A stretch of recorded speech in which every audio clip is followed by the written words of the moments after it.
और हाडोती का ही नहीं, राजस्थान के लाडले विश्वविद्यालय के समय से संघर्ष और जिनके जीवन के अंदर संघर्ष ही संघर्ष लिखा है। लेकिन मैं आपको बता दूं कि नरेश के संघर्ष से इस बार विधानसभा का नाम है अंता, और अंता का मतलब होता अंत करना। कांग्रेस और भारतीय जनता पार्टी का अंता से आप अंत कर दो। मारवाड़, शेखावाट और बीकानेर डिवीजन के अंदर और शेखावाटी में हम 28 के अंदर इन दोनों पार्टियों का अंत कर देंगे, ये मैं विश्वास आपको दिलाना है।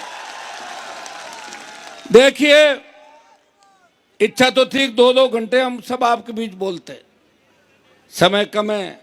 और नरेश ने भी एक दिन ड्यूटी लगाई मेरे को, आपको ज़्यादा तंग नहीं करूंगा, एक दिन आना मेरे लिए। वैसे तो मेरी पूरी टीम इनके साथ है। सब चुनाव देखा मैंने, जब हेलीकॉप्टर यहाँ 2 चक्कर आपका जोश देगा, मैंने वही 2 राउंड ले अंता के अंदर, तो ऊपर से दिख रहे थे, छतों पे पेड़ों पे भी बैठे थे बच्चे, टंकी पे चढ़े हुए थे सारे के सारे। और ऐसा जोश और जज्बा, और सर्व समाज 36 कौम के लोग जो 11 बजे से लेके अभी 4:30 बजे तक हिले नहीं डुले नहीं, मातृशक्ति बड़ी तादाद के अंदर यहाँ बैठी है। मुझे दुख होता है जब हाडोती अंचल, जहां से भारतीय जनता पार्टी का उदय हुआ था, बीजेपी की शुरुआत हाडोती अंचल से हुई। हमारे साइड में तो बीजेपी कोई जानता ही नहीं था पहले। मेरे जिले में तो मेरे पिताजी झंडा लाए थे, मुझे पकड़ाया, मैंने उनको हटाया, और बाद में जो आपकी हाडोती की रानी थी उससे लंबा संघर्ष हमने किया, और रानी को तो हटा दिया, लेकिन रानी के बदले फिर भजनलाल का अवतार हुआ राजस्थान के अंदर, ये भी आपने देखा होगा। आज मैं भजनलाल के खिलाफ ज़्यादा नहीं बोलूँगा, नरेश को काफ़ी ब्राह्मण वोट दे रहे हैं मुझे लग रहा है ऐसा। वैसे ब्राह्मणों को एक चीज़ ध्यान रखनी चाहिए कि अगर हम लोग नहीं होते तो वसुंधरा नहीं जाती, और वसुंधरा नहीं जाती तो भजनलाल सीएम नहीं बनता। इसलिए ब्राह्मण समाज को समझना चाहिए कि भजनलाल के मुख्यमंत्री बनाने के अंदर भी कहीं न कहीं हमारा पर्दे के पीछे वाया मीडिया रोल है कि मैडम का जादू खत्म किया और भजनलाल अवतरित हुआ। ये वाक नहीं हुआ। हाँ, ये सही है, अभी कानून व्यवस्था राजस्थान के अंदर चौपट हो गई है। इस सरकार के राज्य मंत्री, मैडम का एक बयान पढ़ रहा था मैं, मैडम का दामाद जिसको सीबीआई ढूंढ रही है खुद को, और उसने बोला कि प्रमोद जैन भाया खनन माफिया है। मना किसने किया? 2 साल से आपकी सरकार है।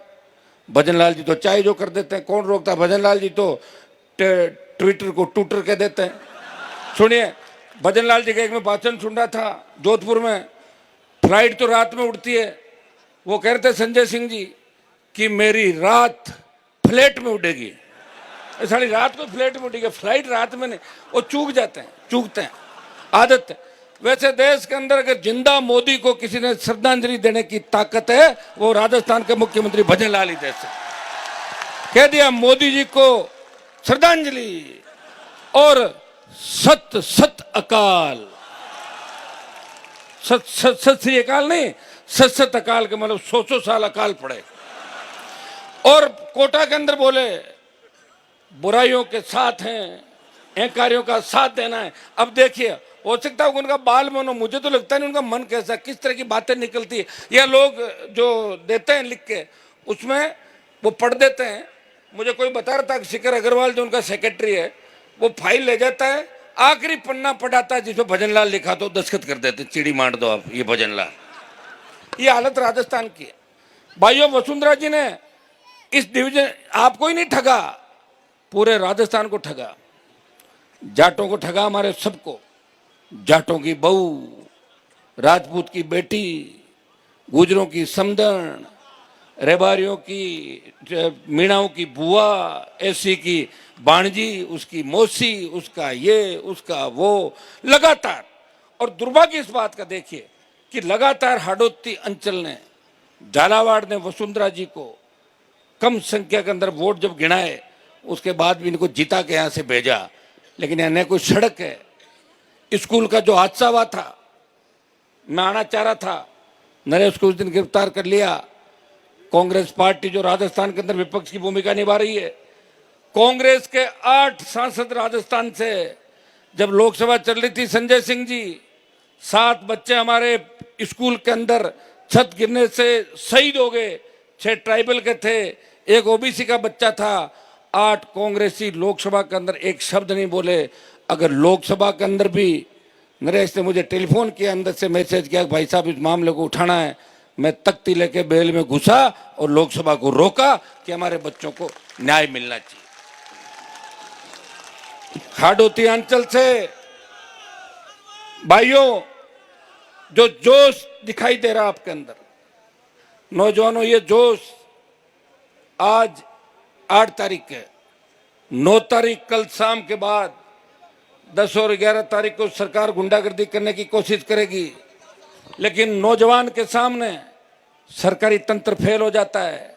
हर क्रांति का नायक नौजवान था। तांत्या टोपे मंगल पांडे से लेके झांसी की रानी लक्ष्मीबाई हो, चाहे भगत सिंह, हर क्रांतिकारी नौजवान था। और राजस्थान के नौजवानों ने इस बार मन बना लिया, हमें कांग्रेस और भारतीय जनता पार्टी को खत्म करके एक नई सरकार 28 के अंदर बनानी है। भाइयों, दिल्ली के अंदर जाते हैं, सबसे ज्यादा तो संजय सिंह जी मुझे कहते हैं इनका घर सामने ही है। ये कह रहे राजस्थान वालों को हो क्या गया, मगर इनका माइंड सेट है, ये हराने के लिए वोट देते कि इसको हरा दो, इससे ज्यादा सोचते नहीं राजस्थान के लोग, इसको हरा दो, फिर बाद में 5 साल निकल के 5 70 साल निकल के जिताने के लिए वोट नहीं देते। आप शुरुआत करो, शुरुआत करी मैंने 66 साल बाद। राजेंद्र जी भी चुनाव लड़े, खुद के दम पे जीते, मेरे साथ थे, मंत्री थे, दिलीप जी बैठे हैं पीछे, मंत्री थे। लेकिन भाइयों, 66 साल बाद पार्टी बना के इस राजस्थान में संदेश दिया। और जब देश का किसान तकलीफ के अंदर था, हरियाणा, यूपी, पंजाब के अंदर किसान बिलों के बारे में लोगों को समझ थी, और वहां के किसान और मेरे समाज के जब लोग मेरे पास आए, उन्होंने कहा हमारे नेताओं के जंग लग गई, हनुमान जी आप किसान के बेटे हो, मोदी की सत्ता को ठोकर मारो। भाइयों, मैं चाहता तो अमित शाह मोदी के साथ मंत्री बन के और यहाँ घूमता आराम से, लेकिन मेरे भाइयों को जब दुख में देखा तो मोदी की सत्ता को ठोकर मार के 70 दिन शाहजहांपुर हाईवे पे आपने देखा होगा, उसको जाम किया और सत्ता को ठोकर मार के सड़कों पर आपके साथ रहा। जब देश की सेना को ठेके पे दे दिया, सबसे ज्यादा झंडे के साथ अगर आंदोलन के अंदर कूदा और सेना के सम्मान की लड़ाई सबसे ज्यादा कोई लड़ता हुआ नजर आता है, आपका भाई सेना के सम्मान के अंदर अग्निवीर व्यवस्था को खत्म करके उन हमारे पूर्व की भांति सेना भरते हो, ये हमेशा मुझे आपने देखा होगा। बात हाडोती अंचल की आई, बात अंता की आई, मारवाड़ का पुराना रिश्ता है। हमारे नेता तो भाषण उल्टे देते थे, जब हमारे अकाल पड़ जाते थे तो कमा के खाने के लिए आते थे कोटा डिवीजन के अंदर। यहाँ की जमीनें अच्छी थी और बहुत अच्छा रिश्ता मारवाड़ और हाडोती अंचल का रहा। लेकिन दुर्भाग्य से आज जिस तरह कांग्रेस और भारतीय जनता पार्टी मिलकर यहाँ काम कर रही है, प्रमोद जैन भाया से लेके धारीवाल जी से लेके 15 जो उदाहरण नरेश ने बताए, ये हाडोती में ही काम नहीं कर रही है, ये हर जगह काम कर रही है। जब खींवसर का उपचुनाव था राजस्थान के अंदर, जब उपचुनाव हुए, देश के गृह मंत्री ने कहा कि हनुमान को किसी भी कीमत में नहीं जिताना है, हनुमान को किसी भी कीमत में नहीं जिताना है। तो डोटासरा को दिल्ली बुलाया और बीजेपी के बड़े नेता के घर पे मीटिंग हुई कि आपको पेपर लीक के मामले में जेल भेजेंगे या फिर सीटें निकलवाओ बीजेपी की। तो उसने कहा जहाँ जहाँ कहो टिकट दे दूंगा मैं और जमानत जब्त भी करा लूंगा। 4 टिकट देके जमानत जब्त करा ली अपने। ये हुआ भाई राजस्थान के अंदर है। हमसे कोई बातें छिपी नहीं है, लेकिन हम हारे नहीं हैं, हम मजबूत हैं। हमसे प्रेरणा लेके बीएपी पार्टी बनी आपके नज़दीक की, और पार्टियां बनेगी। हम तो चाहते हैं कि राजस्थान के अंदर हर अंचल के अंदर अगर एक मजबूत नेता तैयार हो जाए, आप नरेश को तैयार करो हाडोती के अंदर। नरेश हाडोती से आता है, शेखावाटी के बैठे राजेंद्र जी, दिलीप जी हमारे बैठे, संजय सिंह जी को भी ले आएंगे। इस बार कहाँ जाएंगे, हमारे साथ रहेंगे सपा वाले और सारे आप वाले राजस्थान में, इनका तो साथ रहना ही है भाई। आप भी तो यहाँ सपोर्ट करोगे सारे, और राजस्थान में बहुत बड़ा बदलाव हो सकता है। वसुंधरा जी वैसे सीएम इन वेटिंग, अभी भी इच्छा उनकी है कि मैं फटाक से सीएम बन जाऊंगी, लेकिन मैडम का भी क्या, देखो कितने बुरे दिन आए। किसी ने सोचा क्या कि वसुंधरा भजनलाल की पर्ची खोलेगी? सुना किसी ने? भाई मैं तो अगर होता तो पर्ची को या तो निगल जाता या फाड़ के फेंक देता, मेरा नाम ले लेता। मेरा नाम है दिल्ली से, क्या कर लेता कोई? वो क्या कर लेता? हो जाते, ताड़ी बज जाती, हो गया सारा। तो अब बताओ वसुंधरा पे क्या बीती होगी? और मैडम अब क्या भला कर लेगी? अंता में कह रही कि मेरी इज्जत का सवाल है। अरे कितनी बार इज्जत रखी है आपकी राजस्थान के लोगों ने। मध्य प्रदेश से आप आए, जिस झांसी की रानी लक्ष्मीबाई की हत्या करवाई गई, तुम लोगों को क्या उपाधियां मिली, तुम्हारे परिवारों के नाम आए। और राजस्थान के अंदर किस तरह लूट, चाहे 9TB के घोटाले की बात हो, प्रताप सिंह जैसे लोग, शांति धारीवाल जैसे लोग, इस हाडोती से मुझे लगता है कि राजस्थान में दूसरी जगहों से तो चोर आते हैं, हाडोती से डाकू जीत के जाते हैं कांग्रेस भारतीय जनता पार्टी के अंदर, और वो डाका डालते हैं राजस्थान की जनता के हक और अधिकार पे। भाइयों, राष्ट्रीय लोकतांत्रिक पार्टी का गठन हमने किया किसान की कर्ज माफी को लेकर। सशक्त लोकायुक्त बने राजस्थान के अंदर। मुख्यमंत्री, मंत्री और विधायक अगर भ्रष्टाचार करे उसको पकड़ के अंदर डाल दे। भारतीय आदिवासी पार्टी के विधायक को तो पकड़ लिया क्योंकि वो आदिवासी था, किसान का बेटा था। लेकिन बीजेपी कांग्रेस के बहुत से विधायकों को मैं जानता हूं जिनके साइकिल नहीं थी, कोई रामलीला में रोल करता था पुराने जमाने के अंदर, आज पार्टियों के नेता बने हुए हैं। और उनकी जांच कौन करेगा भाई, बताओ मुझे? कोई जांच नहीं करने वाला। अभी नारा जो राजेंद्र जी ने दिया, चोर चोर मोसेरे भाई, बीजेपी और कांग्रेस आई, चोर चोर मोसेरे भाई। एक सांपनाथ, दूसरा नागनाथ।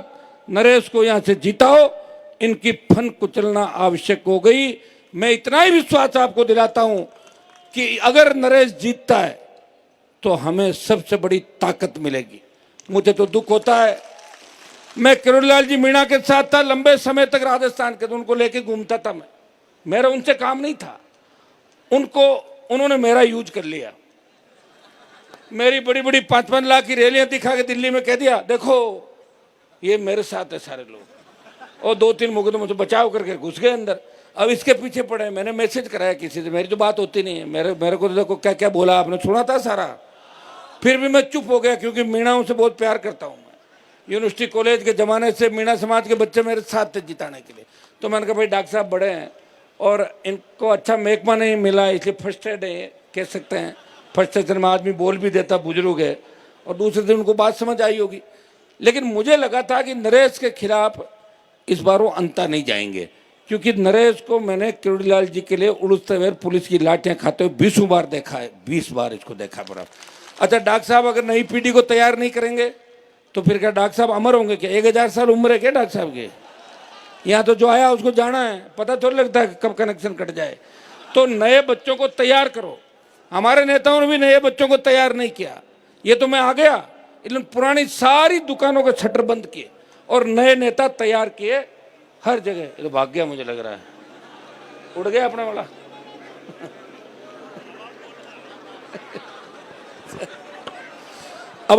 अब अभी मुझे आपके बीच और रहना, इसलिए भाग गया हेलीकॉप्टर वाला। भाइयों, इस चुनाव के अंदर मैं पर दिन अंता की रिपोर्ट ले रहा था। पर दिन 25 से शुरू हुए लोग कि नरेश के 25,000 आएंगे, फिर 30,000, 35,000, 40,000, आज 60,000 प्लस पर नरेश। 2 दिन और मेहनत करोगे ठीक रहेगा तो 60 का 75,000 की ओर चला जाएगा। ये जैन जी जो नेपाल के अंदर क्रांति लेके आई, इस वर्ल्ड के बड़े बड़े देशों के अंदर आपने देखा होगा कि नौजवानों के भीतर कौन सी आग है। नौजवान इस व्यवस्था को बदलना चाहता है। नौजवान चाहता है कि थाने तहसील कचहरी के अंदर वो किसान जाए, उसका काम हो तो उसको सम्मान कैसे मिले। नौजवान चाहता है एक तरफ गरीब और एक तरफ अमीर, ये भेद कैसे मिटे, इस खाई को कौन पाटेगा। और भाइयों, राजस्थान के नौजवान भी अब ये चाहने लग गए, जब दिल्ली में लोग कहते हैं कि आप कुछ नहीं कर सकते, आप तो कांग्रेस बीजेपी को वोट देते हो और आपका माइंड सेट है। मैं विश्वास दिलाता हूं कि हाडोती अंचल से आप अंता की सीट है, दोनों पार्टियों का अंत करके छोटे भाई को जिताओ। पूरे जो राजस्थान के तमाम अंचल है वो तैयार खड़े हैं बदलाव के लिए। और 28 में ऐसी आंधी चलेगी, इस चुनाव में पता लग जाएगा वैसे आपको, क्योंकि एक पार्टी तो कांग्रेस बीजेपी थर्ड नंबर जानी है। तय है। तो इस चुनाव से ही पता लग जाएगा कि राजस्थान के अंदर बड़ी क्रांति की शुरुआत अंता की धरती से हुई। हमारे वहां तो बड़ी बड़ी हुंकार रैलियां 5 लाख 2 लाख अभी बीकानेर में मैं करके आया था, 1.5 लाख से 2 लाख लोगों की रैली एक उस पे आह्वान पे। और यहाँ जिस हिसाब से ये चुनाव चर्चा का विषय बन गया, मैं हेलीपैड पे था, हेलीकॉप्टर से बच्चे चले मुझे छोड़ने, कोई गाड़ी में था, कोई एयरपोर्ट पे, सब चिंता कर रहे थे। वो गरीब तो चिंता सारे कर रहे थे कि नरेश जीतना चाहिए। भाई पैसे वाले हमारी चिंता थोड़ी करेंगे, वो तो भाया की चिंता करेंगे, धारीवाल की करेंगे, दूसरों की करेंगे, या जो दूसरे सेठ है उनकी चिंता करेंगे। भाइयों, फसल बीमा का जो पैसा प्रीमियम आपसे ले लेती है, और कितने बड़े घोटाले हो रहे हैं। घोटाले कर कौन रहा है? आपके लीडर जो फसल बीमा कंपनियों में कहीं न कहीं पर्दे के पीछे से मिले हुए हैं। यहाँ समर्थन मूल्य पे खरीद नहीं हो रही, 25 क्विंटल खरीद की बात थी, वो राइडर हमने संघर्ष करके हटवाया, 40 क्विंटल में गया, लेकिन उसके बावजूद भी टोकन बंद हो गए राजस्थान के अंदर। ये सारा सिस्टम आप समझ गए, दिल्ली से जयपुर, जयपुर से दिल्ली। हमने एक अभियान चलाया था कि सीएम हटाओ राजस्थान बचाओ, कितने लाखों ट्वीट हो गए। सरकार ने उसको बैन करा दिया, सरकार ने बैन करा दिया, और कहा भाई हटा लो इन सबको। तो भाइयों, सरकार किस तरह कर रही है? फीडबैक कौन दे रहा है, कौन नहीं दे रहा है? दिल्ली में आपकी सुनवाई कौन कर रहा है? अभी जो राजस्थान के अंदर लिस्ट आई है, डीजी के बाद जितने भी अधिकारियों की लिस्ट आई है, वो सारे जब सरकार गिर रही थी अशोक गहलोत की, तब हमारे फोन टैप कर रहे थे सारे। उनको इनाम दिया है कि तुम गहलोत की सरकार बचा रहे हो, इधर तुम्हें इनाम दिया जाता है। यह है भारतीय जनता पार्टी और कांग्रेस का खेल पर्दे के पीछे। हम तो देख रहे हैं। और अभी देखो, आरएलपी का कोई विधायक है नहीं विधानसभा के अंदर, मैं तो सड़क पर ही लड़ सकता हूँ। हाँ, लोकसभा में रोज लड़ता हुआ नजर आता हूँ आपको, वहां मैं हूँ अभी तक। नरेश को भेज दो, ये हमारी भी कमी पूरी कर देगा सबकी। राजेंद्र जी हम वो जब होते थे तो करते थे, ये रहेगा, ये अंदर लड़ेगा, वैसे अंदर जाएगा तो भी लड़ेगा और बाहर आ जाएगा सस्पेंड हो गया। तो एक बार अंदर तो भेजो इसको, इस बार इसकी ख्वाहिश पूरी करनी है। मैं हाथ जोड़ के आपसे अपील करना आया हूं कि हनुमान बेनीवाल किसान कौम के लिए 25 साल से राजस्थान में लड़ रहा है, हर समाज के लिए। लोग मुझे जातिवादी नेता कहते हैं, लेकिन 2016, 17, 18 की मेरी रैलियां देखना, उसमें मैंने लिखा था कि ब्राह्मण बनिया राजपूत को भी आर्थिक आधार पर आरक्षण मिलना चाहिए। कहने वाले कहते रहेंगे, इनसे कोई फर्क नहीं पड़ता। जो लड़ेगा लोग उसके पीछे होंगे। कहाँ तो हमारे बड़े नेताओं के क्या क्या नाम होते थे, कहाँ चले गए पीछे, पता ही नहीं चला उनका। इसलिए भाइयों, बहुत उम्मीद के साथ नरेश की इच्छा थी कि भाई साहब हेलीकॉप्टर से आओ। हेलीकॉप्टर का जुगाड़ करने में बड़ा जोर आता, तुम जानते हो ना। और बीच में और भाग गया, देखो छोड़ गया, भाग गया। कोई दूसरा था, दूसरा नहीं आ रहा तो गाड़ी से ही जाएंगे। सबको इस ऐतिहासिक जलसे के लिए बहुत बहुत बधाई। और यहां आने के बाद मुझे लगा, देवली उनियारा के अंदर जो एसडीएम का थप्पड़ कांड हुआ, तब नरेश के खिलाफ हमारे जाति के अधिकारियों को लामबंद किया।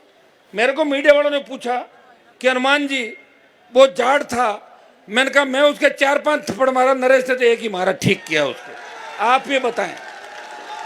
गोविंद डोटासरा कह रहा है कि मैं बहुत बड़ी जाति से आता हूं, तो तू डराएगा क्या?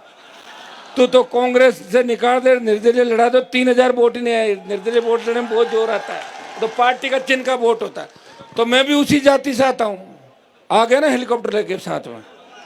मुझे दुख डॉक्टर साहब का है कि डॉक्टर साहब को तो यहाँ आकर फॉर्मेलिटी करके चले जाना चाहिए, ये कह के जाना चाहिए कि मैं तो फॉर्मेलिटी करना आया हूँ, नरेश को जिताओ, अंदर ही अंदर ही बात करके जानी चाहिए। लेकिन उनकी आदत है, उनकी आदत है, वो किसी दूसरे की तो प्रशंसा उनको स्वीकार ही नहीं है।